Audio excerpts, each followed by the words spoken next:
Welcome to Underdog Hoops, presented by great coaches in our basketball community. From the Underdog Hoops studio in Rancho Cucamonga, California, here is your host, Sam Farrar.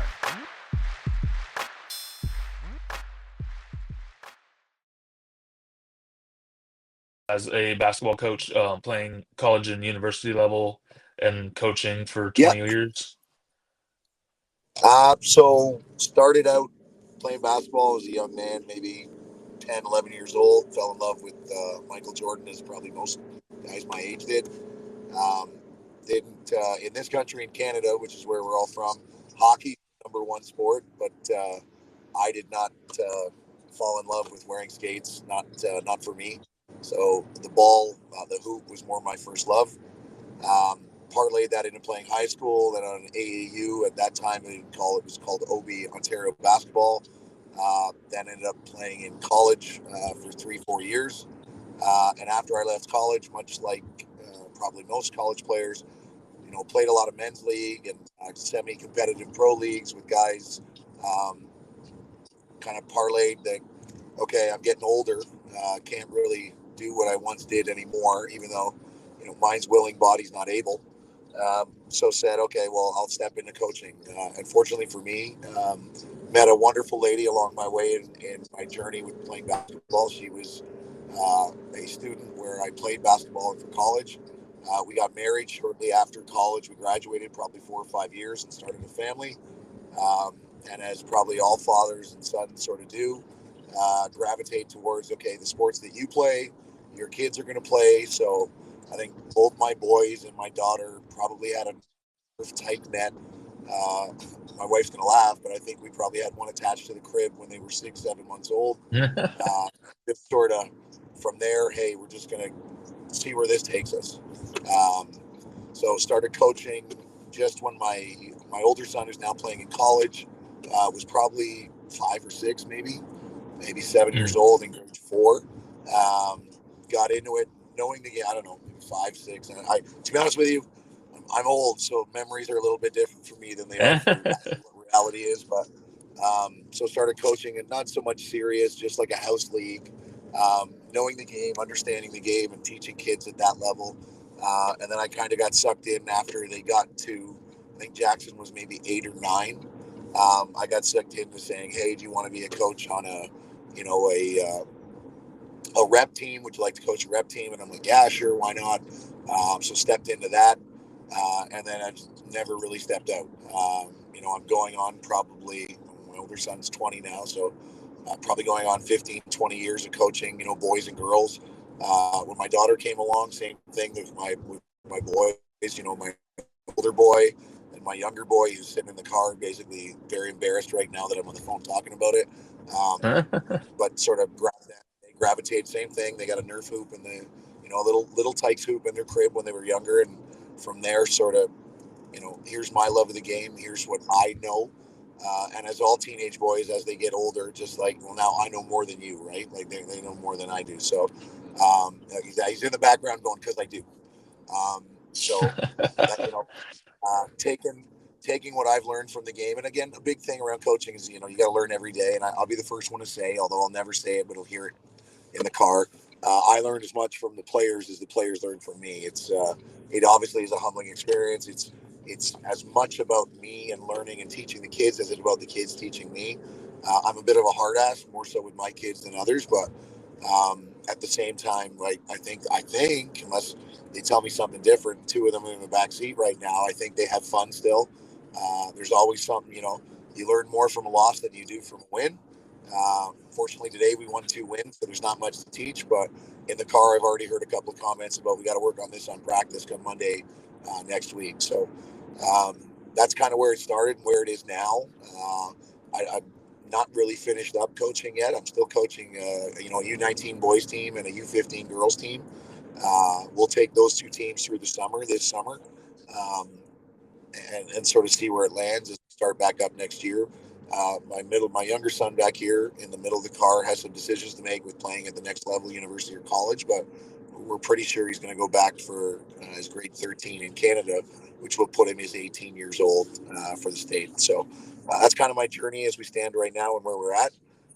Very proud of the boys, right? Teams that I've coached over the last, 5-10 years, we've done well during regular season. And we're from a small town in Canada called Woodstock.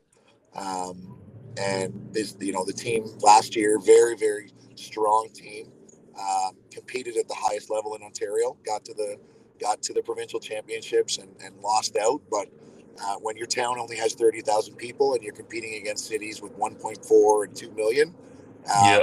like I said, that's as much about them as it is about me. And I'd argue it's more about them than it is about me. So Cool. Um, I mean, you've coached various different levels. What's the biggest difference between each age group? Kind of, you could talk about the boys' side and the girls' side, just the differences that are with both of them. So I will say with boys, fundamentals when they're younger is a main principle.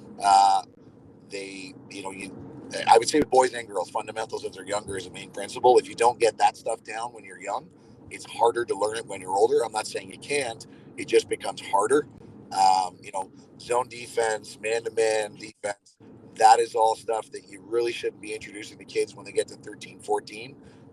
I get drilled a lot by my own team that we play too much zone, but that's because there's a time and a place to play that. When you talk about girls, the one thing with girls is, and I'll say this, just know they're better listeners. They are Oh better yeah, listeners at a young yeah, age. They're just better listeners than boys are. Boys have the attention span of like that dog from the movie Up. Like they don't, they just want to play and they just want to go. And there's nothing wrong with that. yeah. You need to curtail that energy and focus it in the right manner. I have been very blessed on the teams that I've had for boys over the last couple of years. We've got some, or I have had some really strong leaders and really strong players, and it makes it easy to do that stuff. At the same time, everything always boils back down to fundamentals. When you talk about the older kids at older ages, 18, 19, as they get to 20 and they're going to college, fundamentals is what separate good players from great players. Yep. I don't think, as my own personal opinion, you can never focus too much on fundamentals because at the end of the game, that's what the game's all about. Um, Girls, they're listening, as I alluded to, far superior than boys. But then there's a dynamic flip. At around 14 years old, 15 years old, the boys become better listeners and the girls, not so much. They Yep. and you lose players along the way. Girls, we see, at least in Canada, we see girls sort of gravitate away from the sport when they get to 14 or 15, just because they're focused, they're a little bit focused on other priorities at that point. Whereas boys, different story, right? Basketball in this country is the fastest growing sport there is, and boys are not turning away. They're all in at this point, and they want to play more and more and more. So I'm fortunate. I've got a good, strong young girls team. Uh, I've had a core group of about 7 since grade 5, grade 6, and now they're all in grade 9. So 3-4 years of development, and it's the same core group of girls that keep coming back every year. That's awesome. Um, what's kind of one of the most rewarding things you've experienced as a coach so far? Well, there's a couple, but playing with my boys and my daughter, I'm gonna lie. That's awesome. Okay, kind of the next kind of round of questions will be kind of running around culture and like running a program or kind of that stuff. So what are some cornerstone or what's your cornerstone for your coaching philosophy in terms of building a team culture? So, when you start and they're younger, it's got to be fun. I'm sorry, I'm just backing in my driveway here, so give me a second. Yeah, you're When all you right. start, yeah, we're good. I'm backing up, so give me one quick sec. When you start, it's all about fun and fundamentals, right? That's a big principle when they're younger, because if the game isn't fun, what you see a lot is they drop out pretty quick. Hmm. Um, you know, that's big for me when you're a younger age. Um, as they get older, um, you know, I'm I'm a little bit different. I know a lot of coaches focused on defense and defensive philosophies. Um, I defense and defensive philosophies depend a lot on the talent of player that you have, the athleticism of the team that you've got. what you've got to work with. And I don't think, given that we're from a small town and there's only so much of that to go around, it's great, but I don't have a Kevin Durant, and I don't have a Shaquille O'Neal. Yeah. Those guys are tough to come by, and they don't grow on trees, especially here in this country. So Yeah. the things that as we get older, and you do get some good kids, and I've got some. Fortunately, I've put a couple, between 5 and 10 kids over the last 3-4 years into university, into college to play at the next level. Because you've got a couple that always stand out, and when you're a smaller town, you have to use a different principle to compete. And one of the principles I have with is pace. Right, we play every time we step on the floor. You might not be the most skilled, but you can you can outrun, and you can outwork other teams. And sometimes, hard work beats talent when talent doesn't work hard. And you can really live and sort of adopt that philosophy, regardless of if you're a small town coach or a large town coach. You can really adopt, hey, look, if I'm willing to push the pace and I can get up 65 shots in a game, all I got to do is hit 40% of those shots, and I'm in the 75, 80 point per game range. I play okay defense, and I'm going to be in most games. And when you live by that philosophy, you're going to win more games. It doesn't mean you're better or more talented than other teams. That's not the case. But it does mean that there's more opportunity. And when you're playing that style of game, I liken it back to when the Lakers ran back in the 79, 80 series, when you had Coach Kubchak, and then he went over to Loyola, and they played that just fast, go, run game. And the object is to get 100 shots up in a game. And you don't have to be good to get 100 shots a game. They can be bad shots. But if you're hitting 30, 40% of those shots, you're going to get 80 points, 85, 70 points a game. And you don't have to play great defense. That number, the points per game number, will get you in the game. I say all the time to kids that don't, like, my son argues with me about defense, and I say all the time, Will, I've never seen a basketball game end 2-0 because of big, great defense. Like, you can play great defense, don't get me wrong, but that's not what wins games. I know coaches philosophize a lot about defense, but really now the game, and you've seen it sort of converse from where it was in the late 80s with the Pistons, now to the 90s with Jordan and that group, now to the 2000s with Kobe and Shaq, to now with the Golden State and where we are now. It's about pace and shots, and the three has really changed the nature of the game. Like, coaches are using analytics now, even at my level, at the amateur level, to be like, oh, if I put up 25, 30 threes a game and I hit 15 of them, I'm going to get 60 points out of the deal. So, like, it's all about that analytic and that pace. And I'm a big proponent of that. I don't have to be the most skilled to step on the floor. I've just got to outwork you and outscore you. And if I'm playing with pace, and a lot of the training that we do here, like I do with the kids in town here, is all about running. And you're not running without purpose. You're running with purpose. You're running the spots on the floor to get open looks. You're running with purpose to fill and create a gap in the rotation where a guy can cut through and make that layup or make that extra pass. I mean, we played today with 9 kids. 2 of the kids really not great basketball players, but in one game we were at 83, and the other game we were at 78, and we both won both games by 15 and 17. And not that we're a better team. I got a couple of really good players on my team, but you got to stay pace with us. And the girls, I've got on my girls team that I coach, the U15 team, I've got 3 girls. They are track stars. They're not basketball players. They can dribble and they can shoot a little bit, but they can run, and they will full court press you the whole game, and they don't get tired. Like, they don't get tired. I can play them 40 minutes, and it's the same from start to the end because they train for track, not for basketball. And it just sort of, that dual sport sort of caveats over into what my philosophy is. Exactly. I like what you said. You kind of something that I've experienced as a coach, just kind of the confidence issue when they miss a few shots in a row. And it's like, yeah, but if you hit 15 threes, you're Don't gonna care. don't care. Don't Keep care. shooting. Next one up, don't care. Now, there's a time and a place, and and I got a kid that just started with me this year. He's really hoping to latch on with a college next year here in town. And I got to, there's a time and a place. When you're up by 15 or 20, there's 3 minutes to go, 4 minutes to go in the game. It's take your foot off the gas. It's slow everything right down, because now it's possession management. I don't need to get shots up. And to be honest with you, I don't care if I get shots up.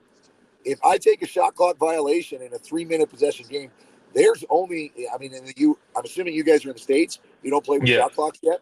Yeah, we play with a 24-second shot clock. we play with 35. Yeah, so 24, I don't need to get shots up with 3 minutes to go in the Exactly. game. All I got to do is hold the ball. I can hold the ball 6 times. There's no time left on the clock. I can take my 24-second shot clock and give you the ball back. There's not enough possessions for you to get back in the game. So you got to, teach. And one of the things I say today, and I've said a bunch of times, when you get under the 4-minute mark, basketball is as much about mental toughness and mental fortitude and understanding the game and where you're at in the game as it is about how skilled you are. Like, you don't need, when you're up by 10, 12, and there's 3 minutes to go, you don't need to run. You don't walk the ball up the floor, run your stuff, get down to 7 or 8, do whatever you want. I don't care. Dribble the ball out. You don't need to run, because time and possession is what matters at that point, not scoring. Yep. One of the things that like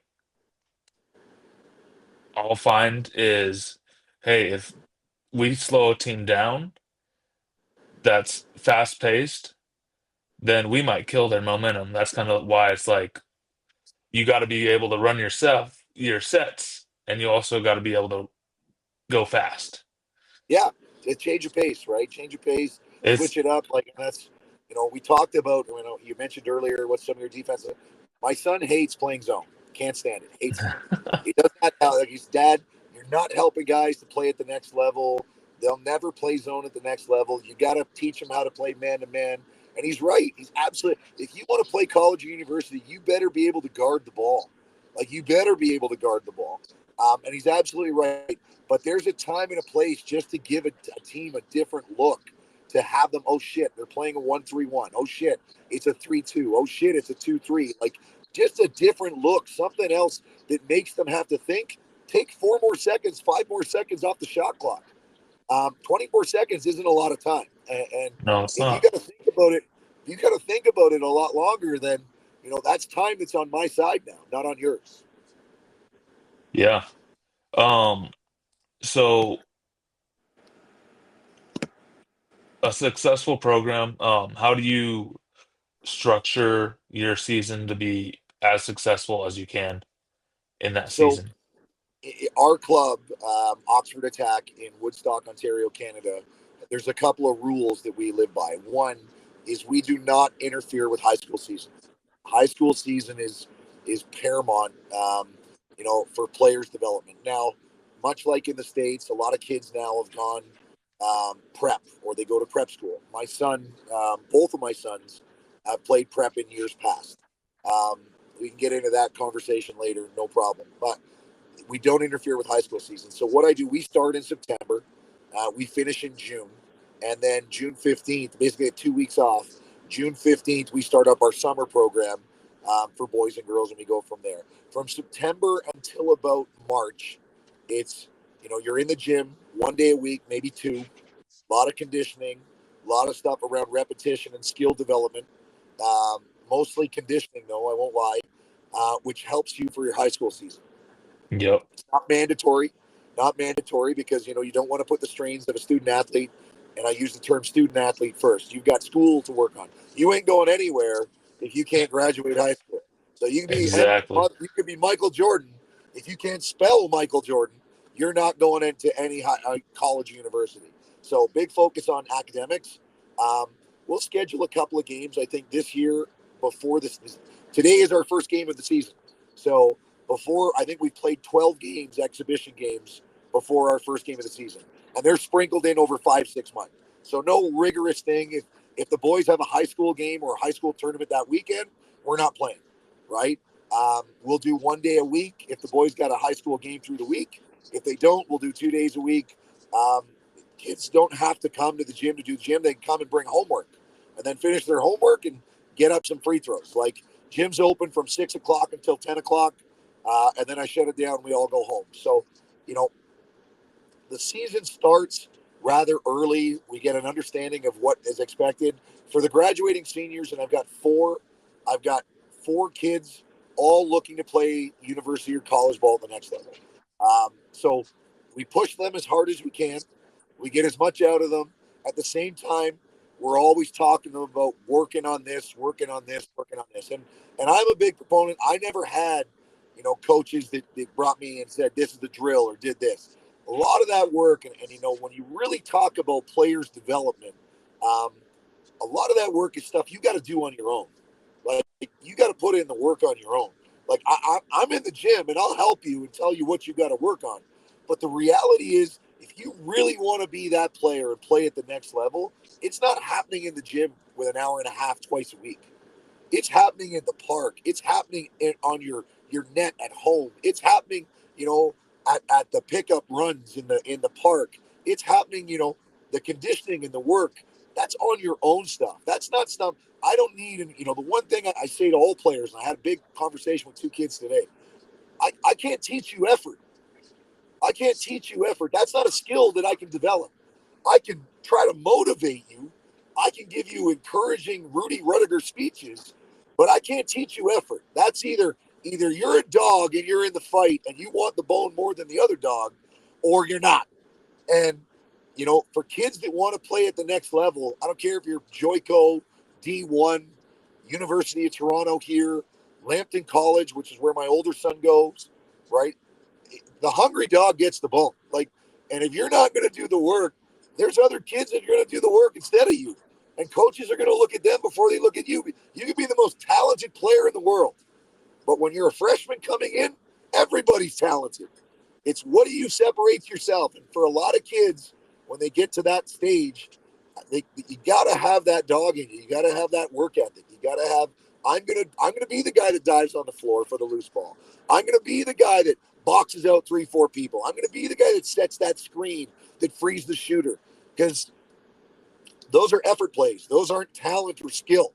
And it's tough because for a lot of kids, they're the best high school player on their team. Then they get a rude awakening when they play for a really strong club or a really strong AAU team. Where do you find the niche? What can you do to get? Because there's always someone better. I say it all the time. You may be really, really good. There's always someone better. There's always somebody that's put more work in than you that's gotten better. So what are you going to do to be better than the next guy? The weather's just nice getting here now. So within another 2 weeks here, I guarantee you, like, I don't know if you can see, how do you flip this camera here? I got my basketball net up here right now. Just came out. We don't have snow anymore.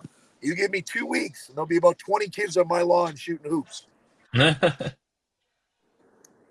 So effort separates everything, and it's which is that kid that's going to give you something extra. You don't have to be, and I got a great young man on my team right now. At best, and I give you at best, he's 5'3". He weighs, I'm no word of a lie, he weighs maybe 110 pounds. Coach, how can I get better? What do I need to do to get more minutes?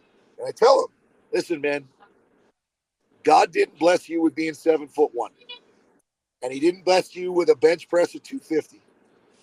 So you got to go out there every time you step on the floor. If it's 1 minute, 3 minutes, 5 minutes, you got to be the dog that picks that guy up full court and guards 90 feet. Because I don't need you to score on my team, and I don't need you to rebound. But you can play defense on the toughest SOB on the other side of the floor. And that's nothing but effort. And then the other thing I tell them is, whether you're 3 minutes or 5 minutes or 12 minutes, you got 5 fouls. They don't carry over to the next game. You don't get to, next game I get 8 fouls. So you get beat. You make sure that guy knows, hey, man, you're not getting anything free off of me. You're not getting free baskets from me. I'm going to make you work, both at the free throw line and the 90 feet between the baskets. And kids, and I say this with all due respect to all parents, kids get told a lot of bullshit from mom and dad. A lot of you, mom and dad, tell kids you're the greatest. You're Yep. so good. You look at what you did, little Johnny. You're the best player. Look at you. You're so good. And kids need to. Humble pie is not a bad dish. Humble pie lets you know where you stand in the pecking order. Um, there's too many kids that I see, mom and dad, and again, I coach. We come down to the States with my summer teams.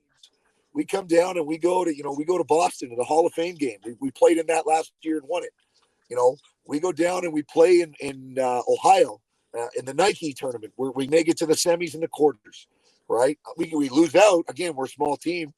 Some kid shows up. He's got a 6'11" kid with, he's got a 40-inch vertical and he weighs 290 pounds. I don't have a guy match up. Hell, I don't match up with that. Right now, I'm 6'4" and 280. And I still don't match up with that guy.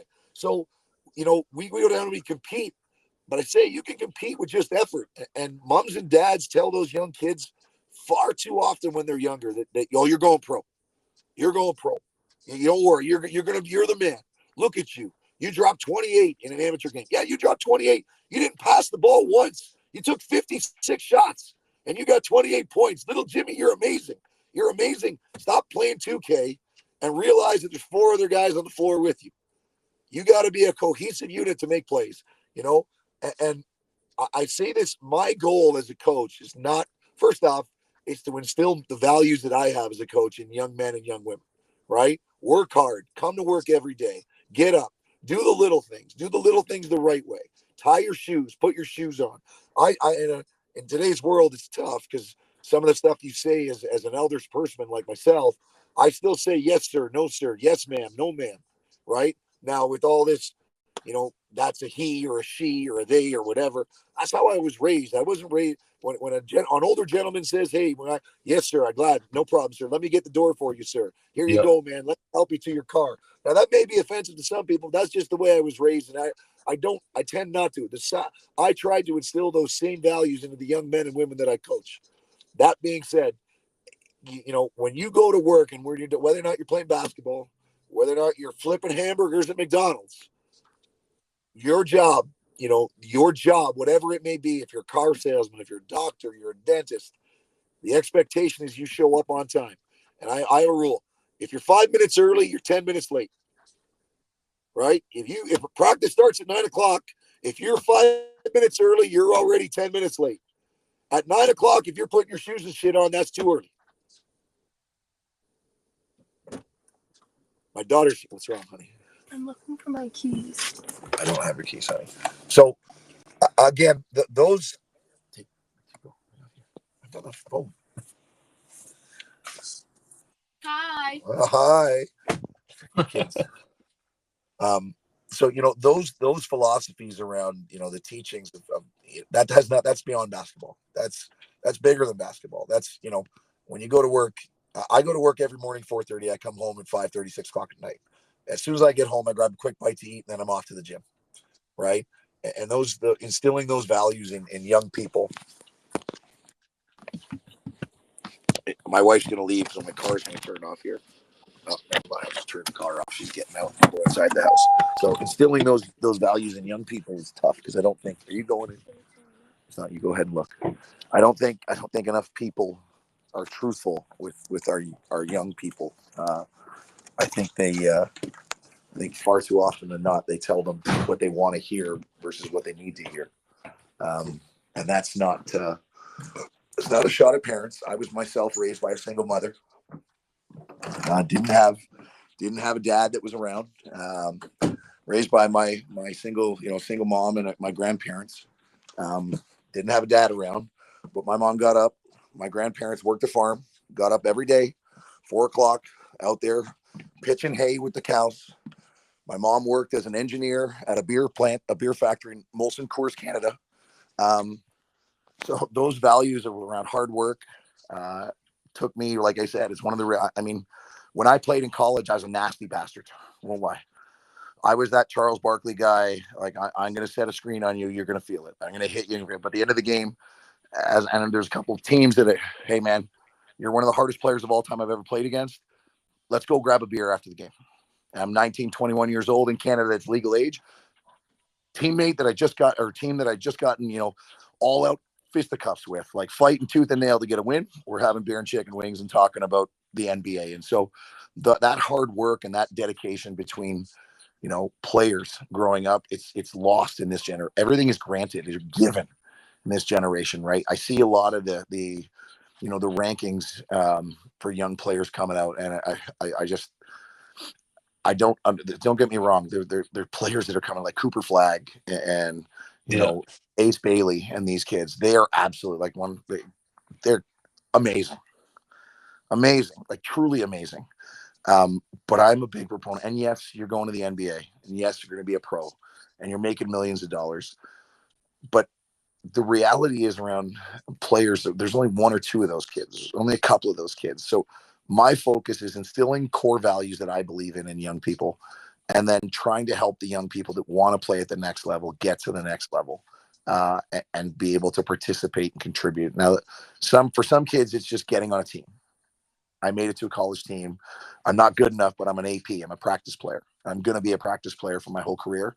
But I set out for a goal for myself to be on a team, and I'm on a team. I'm part of a team. I may play 5 minutes in my whole career, but I set out to accomplish my goal, and that was play on a college team or university team.